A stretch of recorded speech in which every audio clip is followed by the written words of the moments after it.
Seterusnya anak, ada lagi yang terdapat dalam pelajaran kita ni, masih kita dalam istilah hubab juga ni, iaitu huruf pada awal surah. Apa arti awal surah? Pada permukaan awal surah. Kita jumpa sana. Nun, ada qaf, ada sad, ada ain, ada sin, ada lam, ada kaf, ada mim.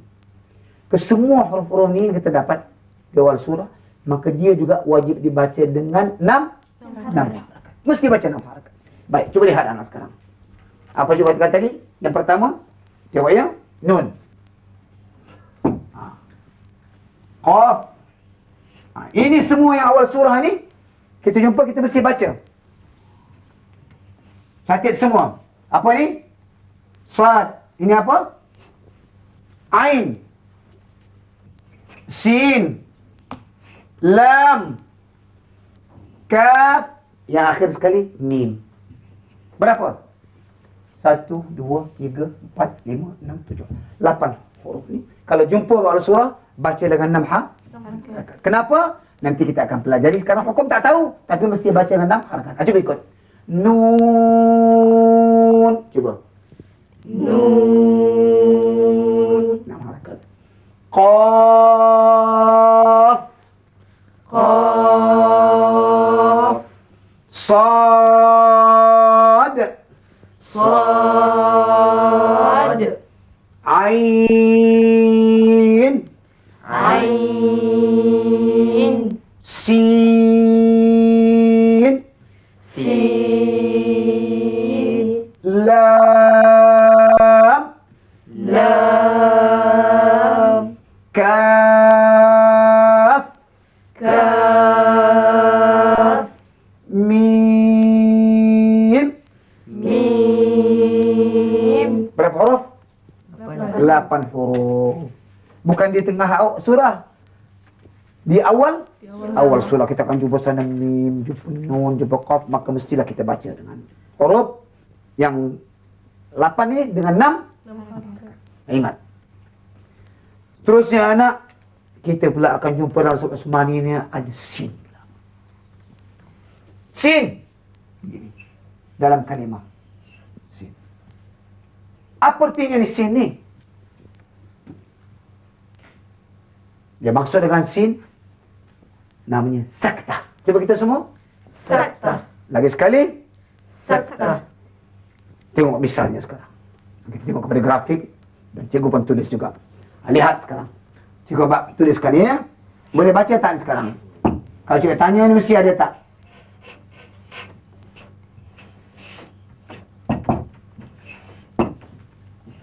Lihat. Tengok. Ada sabdu, nun tanpa tanda. Ada alif kecil. Di sini ada huruf apa? Sin. Nanti tengok pada sini. Dalam Quran, apa artinya? Cikgu tadi, saktah. Cuba dengar. Apa maksud saktah? Mim marqadina hadza. Cuba. Mim marqadina hadza. Inilah bacaan saktah. Artinya berhenti sebentar tanpa bernafas. Kalau panjang 2 harakat, kemudian dimulakan dengan huruf selepasnya hadza. Banyak dalam Quran ada saktah. Akan sampai masanya kita akan belajar arti saktah ni. Tapi dia, kalau setiap kita jumpa ada sin di atas huruf, mana kita berhentikan? Di atas alif na. Di atas alif? Ya. Cuba dengar lagi. Mim marqadina hadza. Cuba. Mim marqadina hadza. Apa artinya? Artinya kita berhenti sebentar tanpa bernafas. Berapa panjang? 2 harakat. Kemudian mulakan bunyi ha. Cuba semua sekali kita dengar. Mim marqadina. Cuba 1, 2, 3. Mim marqadina hadza. Itu dia anak-anak. Bila-bila kita jumpa kalimah atasnya dah huruf sin, maka baca dengan Sakta. habis. Seterusnya anak, kita akan jumpa lagi juga. Kali ini kita jumpa lagi huruf sin. Tapi kali ini anak huruf sin pula bukannya di atas kalimah, tetap di huruf sad. Macam ini tengok. Ini sin kan? Ini sad ada. Kadang-kadang sin ni kecil je di bawah, kadang-kadang di atas. Tapi kecil lah, tadi cakap tulis besar. Dia ke? Kecil. Tengok. Dia. Kita akan jumpa macam ni. Kadang sin ni atas sad, kadang sin di bawah. Sad. Apa artinya? Artinya sad ni boleh baca dua macam. Boleh baca dua apa? Boleh baca dengan sin, boleh baca dengan sad. Lagi sekali. Artinya sin yang terletak di atas sad, sin terletak sin bawah, artinya boleh dibaca dua. Catat semua? Ada catat? Tadi sin di atas kalimah. Kali ini sin di atas sad atau di bawah? Bawah sad. Artinya apa? Sad boleh baca dua wajah. Boleh baca dengan sad, boleh baca dengan sin. Baik. Tengok misalnya sekarang. Kita nak bagi. Dalam Quran, anak akan jumpa macam ini. Dan tu anak tahu ni apa namanya? Hum. Ini dia. Musaytirun.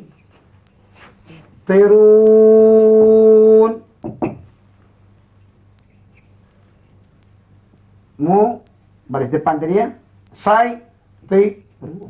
Di sini ada sin. Apa artinya? Sad ni boleh baca dengan apa? Sin. Dan boleh baca dengan sad. Tengok. Sekarang kita baca dengan sad lah katalah. Humul musaytirun. Cuba.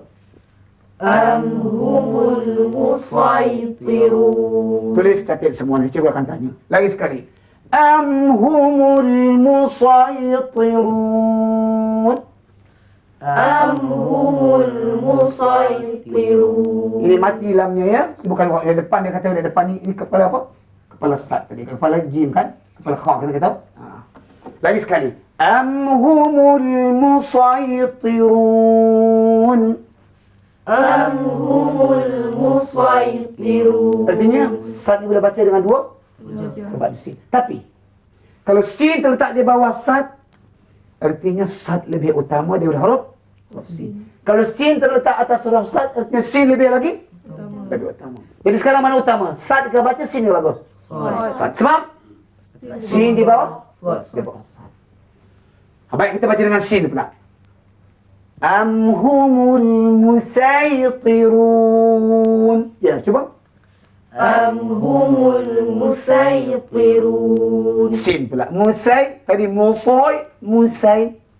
Dua-dua bacaan boleh baca, tetapi yang afdal kenapa sin di bawah sad, maka kalau baca dengan apa? Sad. Alhamdulillah. Dua sin tadi. Tadi sin satu namanya sad. Yang kedua boleh pilih. Alhamdulillah. Seterusnya anak akan jumpa pula. Selalu dia terletak di atas hamzah atau alif. Ini. Begitu. Ini artinya asalnya sad. Diambil kepalanya, dibuang badan dia. Tinggal lagi apa? Dia selalu terletak di pangkal kalimah. Tengah tidak. Ujung tidak. Di atas huruf alif. Alif ni hamzah lah asalnya ini dia. Macam ni selalu kita jumpa dalam. Apa artinya ni? Catat. Apa namanya kepala? Kepala sad. Apa arti kepala sad ini? Artinya hamzah yang ada dalam sini ini, kalau ketika baca wasal disambung dengan huruf yang dulunya, bunyinya hilang. Hamzah ni bunyinya hilang. Kalau kita mulakan hamzahnya berbunyi. Ingat kepala sad. Apa misalnya? Tengok. Sekarang cikgu nak tulis. Katalah sekarang kita tulis ghairil maghdubi. Ghairil maghdubi. Ghairil, ini kepala sad. Nampak kepala sad. Ni mati, ni ghain, maghdubi. Tengok. Ini tak dibaca. Kalau kita baca sambung. Cuba tengok. Ghairil maghdubi. Cuba. Ghairil maghdubi. Alif kepala sad. Dengar tak alifnya tadi? Hamzahnya dengar ke? Tak dengar. Sebab bacaan namanya bacaan wasal. Tak dengar. Tapi kalau mulakan al-maghdubi. Cuba. Al-maghdubi. Dah dengar pula dia punya hamzah. Sebab ada kepala? Satu lagi cuba nak misal. Semua boleh baca kalian ya. Tengok. Ini kepala sad. Semua boleh baca. Ni tanda mati kepala kha. Ni ain. Ni tahu tak ni apa ni? Tengok kepala sad. Kalau kita sambung kepala sad, alif hamzah tak dengar. Cuba ikut. Rabbil alamin. Ya.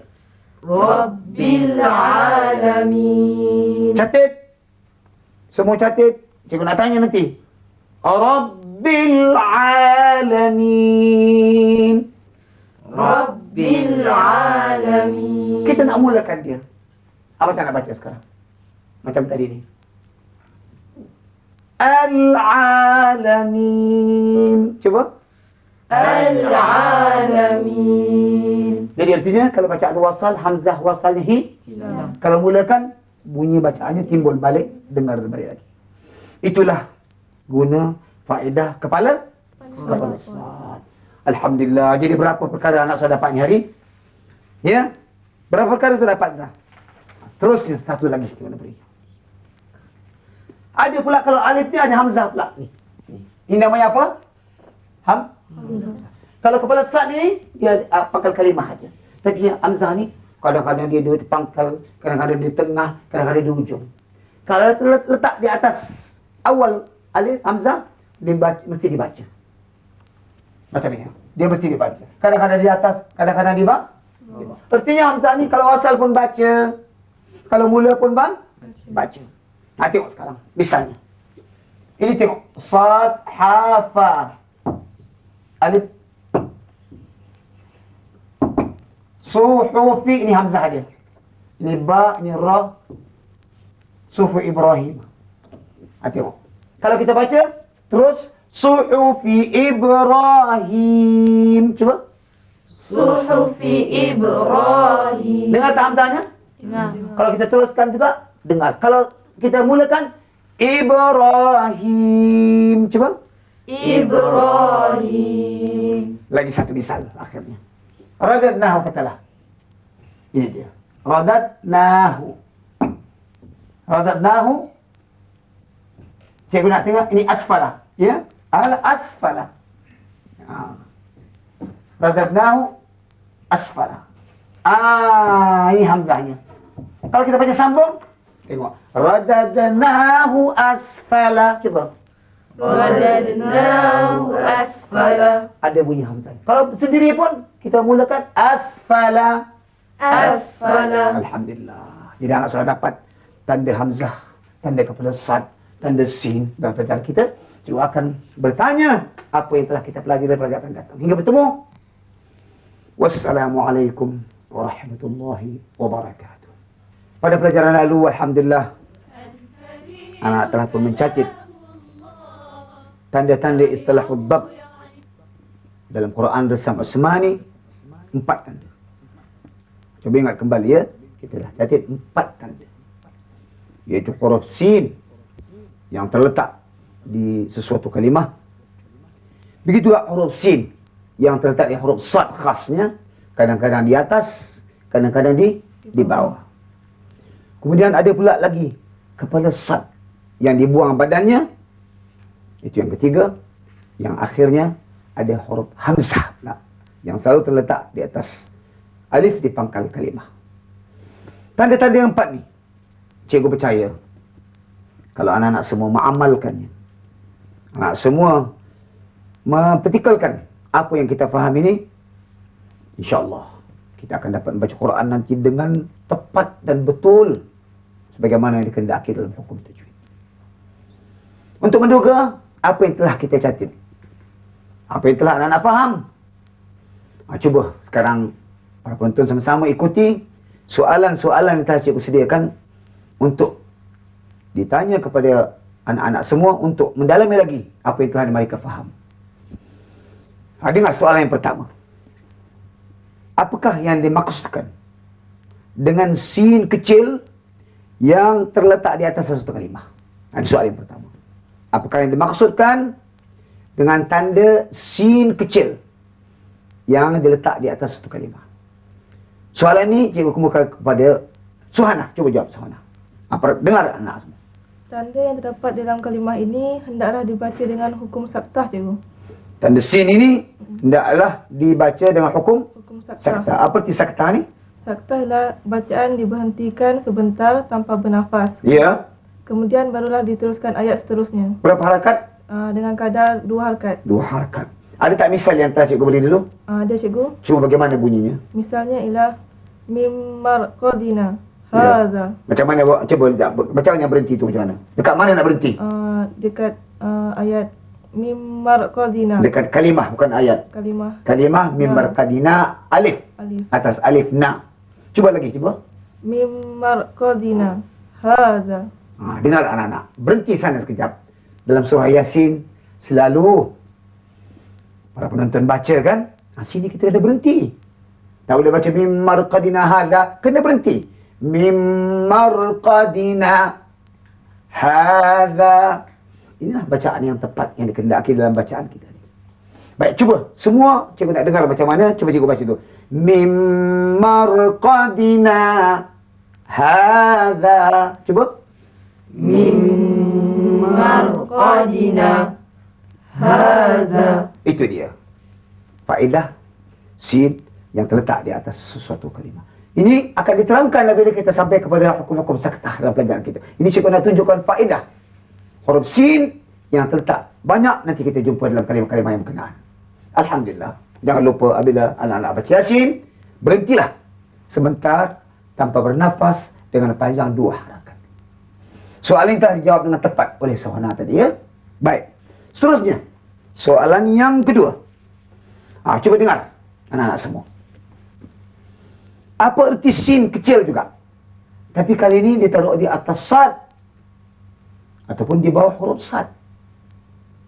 Apa pula artinya sekarang? Huruf sin juga. Tapi kali ini dia taruh khas atas huruf sad ataupun di bawah huruf sad. Soalan ini cikgu kemukakan kepada Izzat pula. Cuba kita dengar apa jawapannya. Tepat atau tidak? Ya. Ini berarti huruf sad boleh dibaca 2 wajah, cikgu. Dengan sad atau dengan sin. Itu dia anak. Artinya huruf sad ni boleh baca. Dengan sad pun boleh baca. Dengan sin pun boleh baca. 2 wajah boleh baca. Cuba bagi misal ada tak? Ada, cikgu. Ya. Humul musaytirun. Lagi sekali. Humul musaytirun. Di mana terletak sin ini? Di bawah huruf sad tu. Jadi sini katanya di bawah huruf sad. Jadi apa artinya sekarang? Hendaklah sad dibaca lebih utama, cikgu. Sad lebih utama pada huruf Sin. baik. Kalau sin di atas sad, Sin lebih utama dibaca. sin lebih utama. Cuba kita tengok kepada grafik kita anak. Kita dapat sekarang sin ni terletak di bawah. Artinya asalnya boleh baca 2. Nak baca amhumul musaytirun boleh. Amhumul musaytirun sin pun boleh. Tapi oleh sebab sin di bawah sad yang utama baca dengan apa? Sad. Cuba semua ikut baca dengan sad. Amhumul musaytirun. Cuba. Amhumul musaytirun. Ya. Jangan lupa para penonton, bila jumpa dengan kalimah ini nanti, kita bacalah dengan huruf sad. Boleh baca dengan sin, tapi afdal dan utama baca dengan huruf sad sebab sin di bawah. Itu soalan yang kedua. Bagaimana pula soalan yang ketiga? Cuba dengar soalannya. Apa yang telah kita pelajari dulu. Terangkan tanda kepala sad. Sad kecil ni yang terletak selalu di atas huruf. Ini apa huruf pun selalu terdapat. Bukan seperti sad tadi dengan sin. Apa huruf selalu kepala sad ni? Kepala apa? Kha. Dia buang titiknya, dia terletak. Apa maksud? Kenapa? Bagaimana? kalau ada kepala kha ni terletak di satu huruf. Seterusnya, soalan ketiga, begini bunyinya, tengok. Terangkan tanda kepala sad pula, yang terletak selalunya di huruf alif, di pangkal kalimah. Apa faedahnya? Apa maksud yang ditaruh kepada sad di selalu ni? Ya, soalan ni cikgu kemukakan kepada Zahratul Lail. Ya. Cikgu, tanda ini hanya terletak di atas huruf alif di pangkal kalimah. Ia dinamakan hamzah wasal. Betul? Apabila dibaca dengan sambung dengan kalimah yang sebelumnya, hamzah ini tidak berbunyi dan tidak dibaca. Ya. Tetapi apabila dibaca dengan memulakannya, kalimah yang di sebelumnya tidak dibaca. Contohnya, Rabbil Alamin. Ini waktu baca wasal. Jadi, tidak dengar. Tidak didengar hamzah wasal. Baca. Kalau kita mulakan dia, Al-Alamin. mesti baca. Ya. Baik, lagi satu misal. Ghairil maghdubi. Kalau baca wasal, tidak dengar dia punya hamzah wasal tadi. Kalau dia mulakan, Al-maghdubi. ya, bagaimana jawapan ini para penonton semua? Katanya hamzah wasal ini selalu terletak di pangkal kalimah. Kalau dibaca sambung dengan kalimah yang sebelumnya, tak ada dengar. Tidak dibaca. Seperti Rabbil Alamin, tak dengar. Tapi kalau kita mulakan, tidak dibaca kalimah sebelumnya, kena dibaca dan didengar bunyi. Al-Alamin. Begitu juga Ghairil Maghdubi, tak dengar hamzahnya. Sebab disambung kalimah sebelumnya. Kalau dia baca terus mulakan dia, hamzah ni dia dengarkan, dia baca. Al-Maghdubi, Ghairil Maghdubi tak dengar. Al-Maghdubi dengar balik. Jadi inilah yang akan jumpa banyak dalam Al-Quran. Bila kita mulakan dia mesti berbunyi. Tapi kalau sambung dengan kalimah yang sebelumnya, dia hilang, tidak dibaca. Itulah yang dimaksudkan dengan hamzah wasal yang bertanda tadi apa? Kepala sad kecil. Seterusnya anak, soalan keempat. Soalan keempat, begini bunyinya. Apa pula maksud dengan tanda hamzah kecil di atas alif ini? Kadang-kadang dia tengah ada, kadang-kadang dia apa? Selalu di pangkal kalimah. Apa maksudnya kalau hamzah macam ini ada? Cuba kita dengar soalan dia kepada Taha pula. Ya. Hamzah ini mesti dibaca, cikgu. Hamzah ini mesti Baca. macam mana artinya? Sama ada disambung dengan kalimah sebelumnya atau tidak, mestinya dibunyi hamzah ini. Artinya tak kira. Bukan macam tadi punya. Kalau sambung hilang. Kalau mula baru ada. Ini tidak. Sambung pun dengar dari hamzah. Mula pun didengar juga hamzah. Mesti wajib dibaca. Cuba bagi misal. Misalnya, Suhufi Ibrahimah. Ini sambung. Kalau mulakan, Ibrahim. dengar juga. Sambung pun dengar, mula pun dengar. Kemudian ada misal lagi? Ada. Ya. Thumma radadnahu asfala. Ya, ini baca wasal. Kalau mulakan, Asfala. asfala. Jadi setiap kali kalau ada hamzah di atas alif, mesti dibaca. Tak boleh hilang. Seperti hamzah wasal tadi. Alhamdulillah, inilah apa yang telah kita faham daripada pelajaran yang lalu, 4 tanda ni anak.